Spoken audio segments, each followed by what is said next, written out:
For decades, followers of William Branham and charismatic believers have upheld a set of alleged 1933 prophecies as evidence of Branham's divine calling.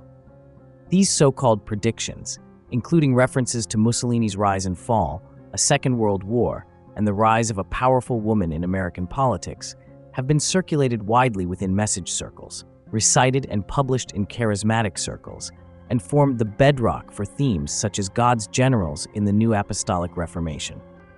Yet, despite their popularity, no verified documentation from the 1930s has ever surfaced. These claims gained momentum during the peak of the Latter Rain revival, where Branham's visions became the theological bedrock for a new wave of charismatic revelation and supposed words of knowledge.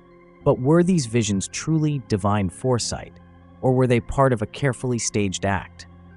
Over time, scholars and historians have questioned Branham's honesty. He said he wrote these prophecies down in 1933 to validate his future ministry. But he also claimed to have sealed that very paper in the cornerstone of his church, never to be seen again.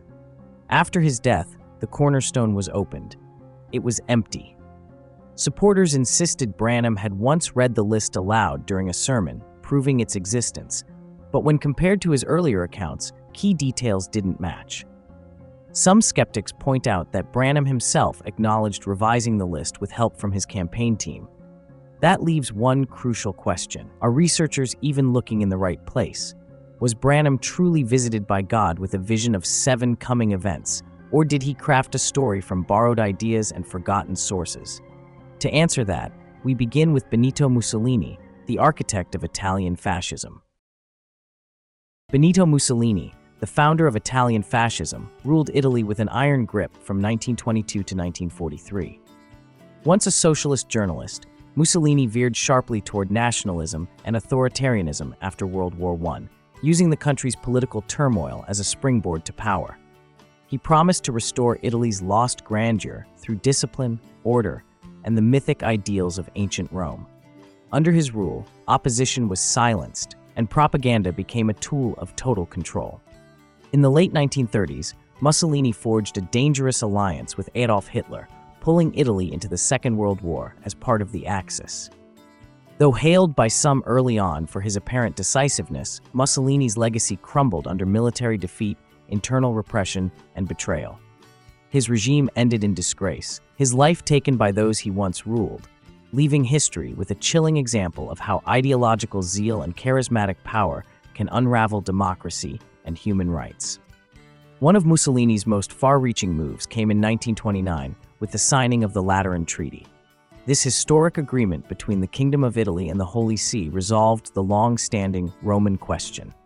Through the treaty, Mussolini formally recognized the Vatican as a sovereign state and granted the Catholic Church broad privileges, including financial restitution and religious authority over Italian life. In exchange, the papacy endorsed his fascist government. The deal secured critical support from Italy's Catholic majority, helping Mussolini consolidate power. But to critics, especially within anti-Catholic circles like the Christian identity movement, it signaled something more ominous, a dangerous fusion of religious and political authoritarianism. Christian identity leaders opposed Benito Mussolini due to his strong association with Roman Catholicism, the centralized authoritarianism of the fascist state, and what they perceived as ideological alignment with both Jewish and papal interests. These factors were viewed as fundamentally incompatible with the core racial and theological convictions of the Christian identity movement, which emphasized Anglo-Israelite supremacy and deep-seated hostility toward Catholic and Jewish institutions. William Branham was no exception to this sentiment. In the years preceding the Great Sedition trial of 1944, Branham joined other figures within the Identity Network in denouncing Mussolini. Branham admitted that he was almost arrested for his protest against Mussolini, hinting at his role in the Great Sedition trial of 1944. During the years when Branham was a bishop for Roy Davis's Pentecostal Baptist Church of God sect, a denomination founded by a known Klan leader, Benito Mussolini became a frequent subject of apocalyptic speculation among fundamentalist and Christian identity circles. Within these communities, Mussolini's rise was seen not simply as a political event, but as a signal in the unfolding drama of biblical prophecy.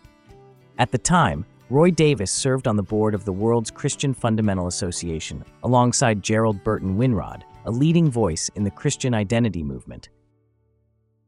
Winrod was especially influential in shaping how Mussolini was interpreted. In 1933, he published Mussolini's Place in Prophecy, a work that cast the fascist dictator as a key figure in the prophetic timeline drawn from the books of Daniel and Revelation. According to Winrod, Mussolini's consolidation of power was more than just historical. It was a fulfillment of end-time scripture. This perspective reinforced a broader pattern within both fundamentalist and identity groups, reading contemporary political events through the lens of apocalyptic symbolism. In that world, Mussolini was not just a European strongman, he was a prophetic signpost. The prophetic narrative that William Branham would later claim came to him through divine visions in 1933, visions that predicted the rise of totalitarian powers and the ultimate destruction of the Vatican, bears a striking resemblance to the apocalyptic themes long promoted by Christian identity thinkers. Many of the key details Branham presented as supernatural insight had, in fact, already appeared in the sermons and writings of Gerald Winrod. In his 1933 book, Mussolini's Place in Prophecy, Winrod had laid out a similar eschatological framework, interpreting Mussolini's actions as signs of end-times fulfillment. By the mid-1950s, Branham began to assert that he alone had foretold Mussolini's prophetic role, effectively erasing the influence of earlier voices within the identity movement.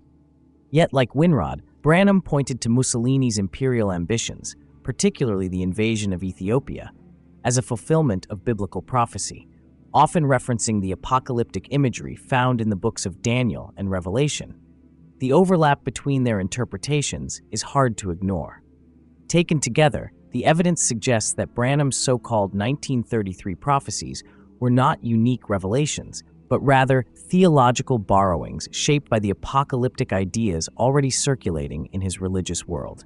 In his 1933 publication, Mussolini's Place in Prophecy, Gerald Winrod cast the Italian dictator as a central figure in the unfolding biblical timeline.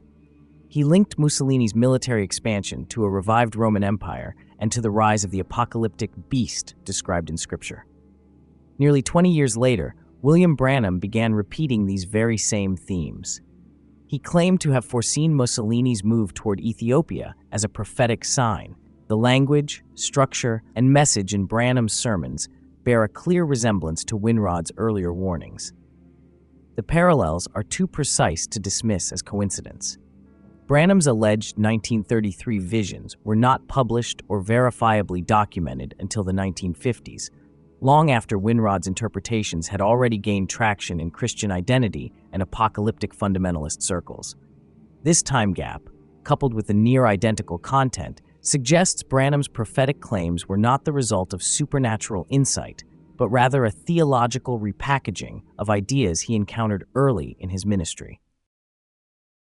Thematic similarities between Gerald Winrod's Mussolini's Place in Prophecy and Branham's later claims make the connection unmistakable. Consider just a few of the overlapping elements. Gerald Winrod identified President Franklin D. Roosevelt as a pivotal figure in the countdown to the end times, claiming that his leadership paved the way for an Antichrist-led world order. This idea would later resurface in William Branham's alleged 1933 prophecies, which similarly framed Roosevelt's presidency as a prophetic turning point. Both men also pointed to the return of the Jewish people to Palestine as a key sign of the approaching end. As the title of Winrod's book made clear, he believed Mussolini held a critical place in biblical prophecy, a belief Branham would later echo, even noting that preaching such views nearly got him arrested. Winrod and his associates were themselves swept up in the Great Sedition Trial of 1944, facing prosecution for their inflammatory political and religious rhetoric. Both men drew heavily from the Book of Daniel to craft their prophetic worldview. In their telling, Rome was the seat of the coming Antichrist, and Mussolini was either a forerunner to that figure or the Antichrist himself. Mussolini's invasion of Ethiopia, in particular, was cited as a direct fulfillment of biblical prophecy.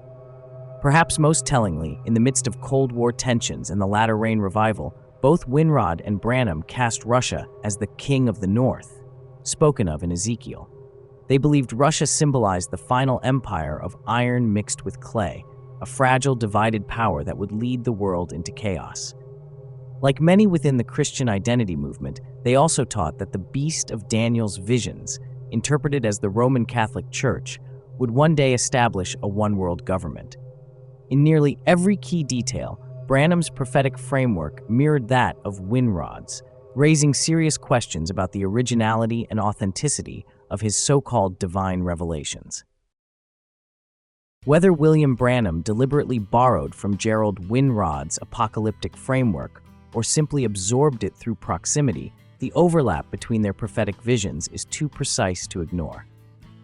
By the time Branham began publicly sharing his alleged 1933 visions in the 1950s, the core elements of his narrative, Mussolini's rise, the fusion of totalitarian ideologies, and the destruction of the Vatican, had already circulated for over 2 decades in Christian identity publications. Winrod had been writing on these themes as early as Mussolini's rise to power in 1922, and his 1933 tract laid out not only the theological interpretations, but also the geopolitical chronology that Branham would later echo. What Branham presented as divine revelation closely mirrors Winrod's earlier narrative, repackaging extremist, anti-Semitic, and anti-Catholic themes for broader acceptance within Pentecostal and revivalist circles. This reframing allowed Christian identity eschatology to seep into the prophetic culture of the post-war healing revival and eventually the Latter-Rain movement. Influential figures shaped by Branham, including Ern Baxter and George Warnock, helped institutionalize these themes into teachings about restored prophetic offices, end-time warfare, and the rise of a perfected church. As the movement expanded, these ideas migrated even further, eventually shaping the theological DNA of the Charismatic Renewal and the new Apostolic Reformation. The prophetic system that originated with Gerald Winrod in the 1930s, filtered through Branham's persona, continues to influence contemporary evangelical and charismatic movements, often without any awareness of its deeply sectarian and political origins. Over the years, William Branham's list of so-called prophecies continued to shift, sometimes subtly, sometimes dramatically. One of the most striking examples involves his prediction of a female leader. Branham originally claimed that God had shown him a vision in which a woman would be elected president after Franklin D. Roosevelt, and that her rise to power would usher in the destruction of the world. Later, this prophecy morphed. The woman was no longer a president, but a vice president. Today, some followers within the New Apostolic Reformation point to the election of Pope Leo XIV as proof that Branham's prophecy has come to pass, rarely acknowledging how many times that same prophecy changed. In the end, the influence of Gerald Winrod and the Christian identity ideology that shaped the early movement cannot be overlooked. With each new word of knowledge that echoed Winrod's anti-Semitic and apocalyptic agenda, Branham's message moved further away from biblical prophecy and closer to ideological propaganda. The question remains, did that propaganda machine die with Winrod and Branham, or are we now seeing its harvest? Are the fruits of the New Apostolic Reformation we see today evidence that the field of trees both men planted are now beginning to blossom?